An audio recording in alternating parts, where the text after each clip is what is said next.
الحمد لله نحمده ونستعينه ونستغفره ونؤمن به ونتوكل عليه ونعوذ بالله من شرور أنفسنا ومن سيئات أعمالنا من يهده الله فلا مضل له ومن يضلله فلا هادي له ونشهد أن لا إله إلا الله وحده لا شريك له ونشهد أن سيدنا ومولانا محمدا عبده ورسوله اللهم صل على محمد النبي الأمي وعلى آله وصحبه وسلم تسليما. محترم سامعین کرام، آج کے دن کا عنوان فضائل و مناقب سیدنا حضرت علی رضی اللہ تعالی عنہ.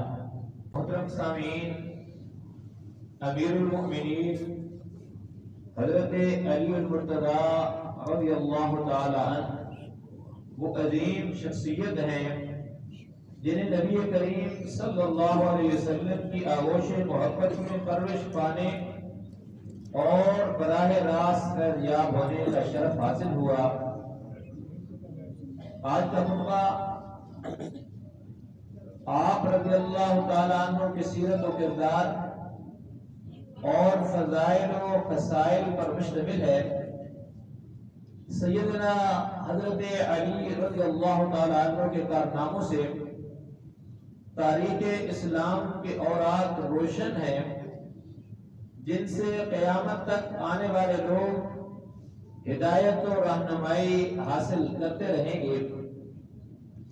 محترم سامعین کرام، آپ رضی اللہ تعالی عنہ کا اسم گرامی علی، لقب حیدر اور اسد اللہ اور کنیت ابو الحسن اور ابو تراب ہے. سیدنا علی رضی اللہ تعالی عنہ نجیب الطرفین ہاشمی ہیں، یعنی دونوں طرفوں سے ہاشمی ہیں. ہاشمی خاندان سے آپ کا تعلق ہے، والدہ محترمہ اور والد محترم دونوں کے حساب سے. آپ رضی اللہ تعالیٰ عنہ کا سلسلہ نسب دوسری پشت پر نبی کریم صلی اللہ علیہ وسلم سے جا ملتا ہے. حضرت علی رضی اللہ تعالیٰ عنہ کو بچوں میں سب سے پہلے اسلام قبول کرنے کا شرف حاصل ہے. جیسے کہ مردوں میں سیدنا صدیق اکبر رضی اللہ تعالیٰ عنہ اور تو حضرت خدیجہ الکبریٰ رضی اللہ تعالیٰ عنہ، اسی طریقے سے بچوں میں سیدنا علی رضی اللہ تعالیٰ عنہ نے سب سے پہلے اسلام قبول کیا.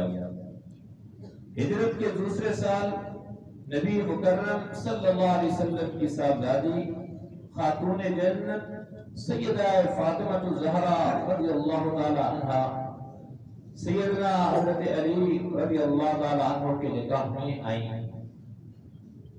محترم سامعین کرام، ہجرت مدینہ کے بعد نبی کریم صلی اللہ علیہ وسلم نے مہاجرین و انصار رضی اللہ تعالیٰ عنہ کے درمیان بھائی چارہ قائم کیا، اور اس موقع پر حضرت علی رضی اللہ تعالیٰ عنہ کو اپنا بھائی ہونے کا شرف دیتے ہوئے آپ علیہ السلام نے ارشاد فرمایا، انت اخی فی الدنیا والآخرہ، کہ آپ میرے بھائی ہیں دنیا میں بھی اور آخرت میں بھی.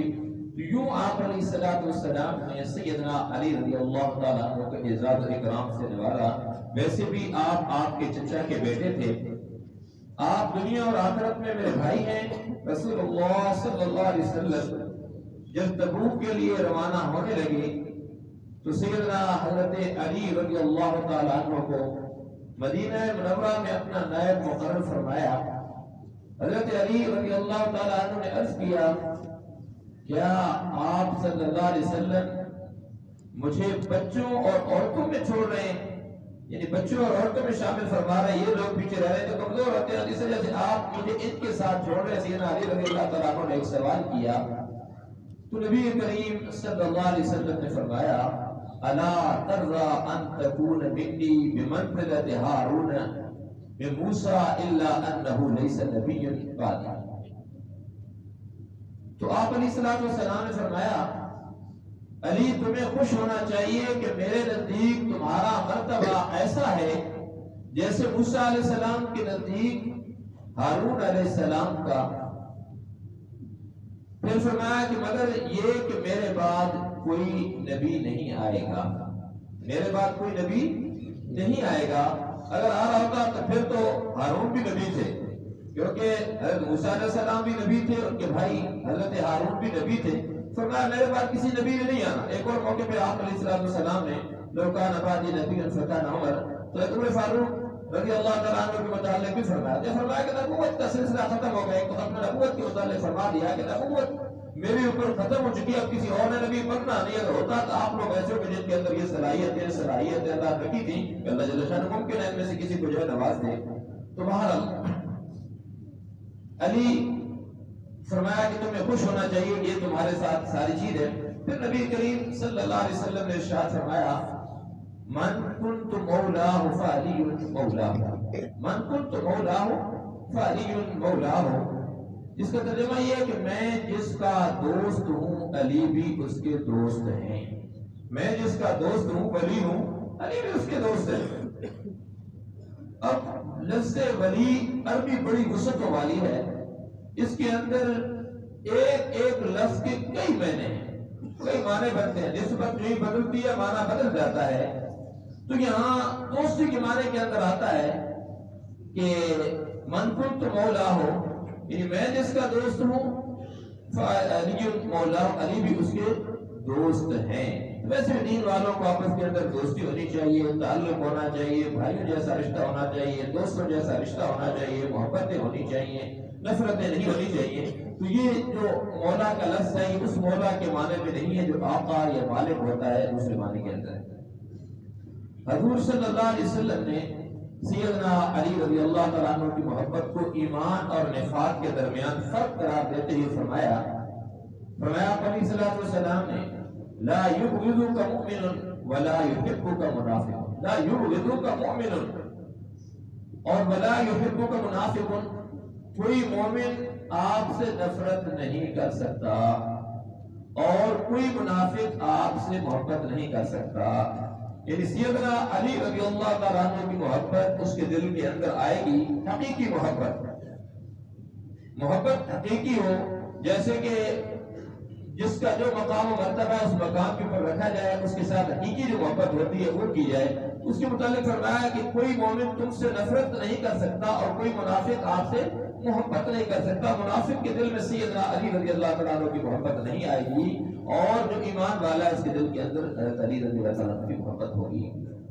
بہرحال محترم سامعین، امیر المؤمنین سیدنا حضرت علی رضی اللہ تعالیٰ عنہ کی شخصیت کا ایک عظیم اور روشن پہلو یہ ہے کہ آپ رضی اللہ تعالیٰ عنہ کے دور خلافت میں آپ کی ذرا گم ہوئی اور ایک یہودی کے پاس ملی۔ آپ رضی اللہ تعالیٰ عنہ نے اپنی ذرا کے معاملے میں بطور مدعی اپنا مقرر کردہ قاضی شرح کی عدالت میں مقدمہ پیش کیا، یعنی حاضر ہوئی ہے اور قاضی شرح کو کہا کہ میری ذرا گم ہو گئی ہے، اس کے متعلق فیصلہ کیا جائے، اور گواہ کے طور پہ حسنین کریمین کو پیش کیا، اپنے صاحبزادوں کو پیش کیا۔ تو قاضی شرح نے یہ کہتے ہوئے گواہی رد کر دی کہ بیٹے کی گواہی باپ کے حق میں قبول نہیں ہے۔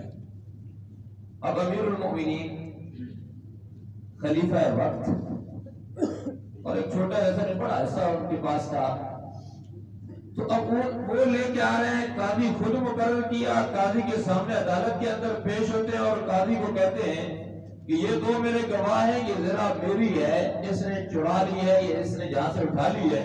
جب یہ مقدمہ لے کے قاضی کے پاس گئے تو قاضی نے اس کو انکار کر دیا، کہا کہ بیٹوں کی گواہی باپ کے حق میں قبول نہیں ہوتی ہے۔ ظاہر محبت کی بہت ساری چیزیں ہوتی ہیں، بیٹا اپنے والد کے خلاف یہ مخالفت نہیں کر سکتا ہے، تو حضرت علی رضی اللہ تعالیٰ عنہ کے خلاف فیصلہ قاضی نے دے دیا۔ یہودی نے یہ دیکھ کر کہا امیر المومنین نے میرا معاملہ اپنے قاضی کے سامنے پیش کیا اور اس نے ان کے خلاف فیصلہ دیا، میں گواہی دیتا ہوں کہ یہ دین حق ہے، اور میں اس بات کی گواہی دیتا ہوں کہ اللہ کے سوا کوئی عبادت کے لائق نہیں، اور محمد صلی اللہ علیہ وسلم اللہ کے رسول۔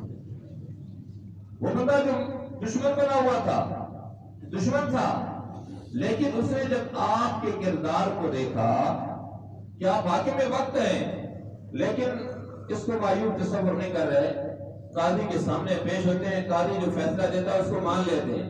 اب انہوں نے دیکھا کہ ٹھیک ہے قاضی کی بات ٹھیک ہے، مان لیا۔ جب مان لیا تو اتنا اثر پڑا مخالف کے اوپر کہ وہ فوراً ایمان لے آیا۔ مطلب صحابہ کرام رضوان اللہ تعالیٰ علیہم اجمعین یا آپ علیہ السلام کے صحبت یافتہ لوگ ایسے تھے، ان کے کردار کو، ان کی سیرت کو دیکھ کے لوگ ایمان لے آیا کرتے تھے۔ ایسی بے شمار مثالیں موجود ہیں۔ محترم سامعین،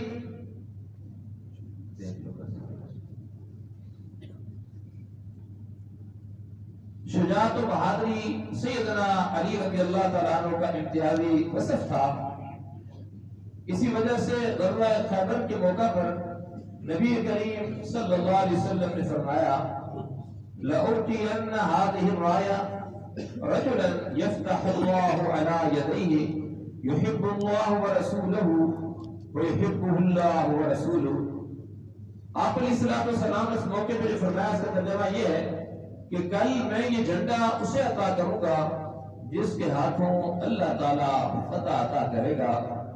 وہ اللہ اور اس کے رسول سے محبت کرتا ہے، وہ اللہ اور اس کے رسول سے محبت کرتا ہے، اور اللہ اور اس کا رسول اس سے محبت کرتے ہیں۔ کتنے بڑے راز کی بات ہے، اور یہ گارنٹی دے دی، اور اس وقت نہیں تھا، اب سارے انتظار میں تھے کہ مجھے ملے گا، مجھے ملے گا۔ ہر بندہ اس چیز کے اندر غزوہ خیبر کے موقع پہ قلعہ فتح نہیں ہو رہا، تو نبی کریم صلی اللہ علیہ وسلم نے سیدنا علی رضی اللہ تعالیٰ عنہ کو بلایا اور انہیں فرمایا۔ اب یہ اعزاز کس کے حق میں گیا؟ سیدنا علی رضی اللہ تعالیٰ عنہ کو متعلق۔ اس سے معلوم ہوا کہ سیدنا علی رضی اللہ تعالیٰ عنہ اللہ اور اللہ کے رسول سے محبت کرنے والے تھے۔ اللہ اور اللہ کی رسول کی ذات جو ہے وہ سیدنا علی رضی اللہ تعالیٰ عنہ کے ساتھ بے حد محبت کرتی تھی۔ چنانچہ نبی کریم صلی اللہ علیہ وسلم نے حضرت علی رضی اللہ تعالیٰ عنہ کو پرچم و رحمت فرمایا، اور ان کے ہاتھ پر فتح نصیب ہوئی، وہ قلعہ فتح ہو گیا۔